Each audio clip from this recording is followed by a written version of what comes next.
స్నానం చేస్తున్నావా శివ? శివ శివ ఛానల్కి వచ్చినవా స్నానం చేయను? మనకి ఇంట్లో నీళ్ళు లేవని. శివ ఇటు చూడు. శివ నీ సోప్ ఏది? నీ సోప్ తీసుకొని రుద్దుకో. ఉండరా శివ సోప్ తెద్దా. శివకి రుద్దే సోప్ అనమాట. శివ రాసు. శివ దా అన్న కాడికి రా, సోప్ ఎత్తాడు అన్న. తీసుకురా సోప్ రుద్దు శివకి. బాగా బాగా సోప్ వేసుకొని స్నానం చేసి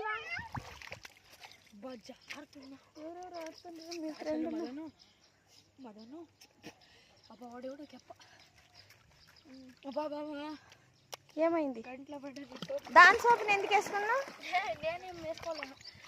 శివ స్నానం చేస్తున్నావా? ఈత కొట్టు. ఈత కొడతావా నువ్వు? నీకు వచ్చా ఈత? శివకు భలే ఈత కొట్టడం వచ్చింది.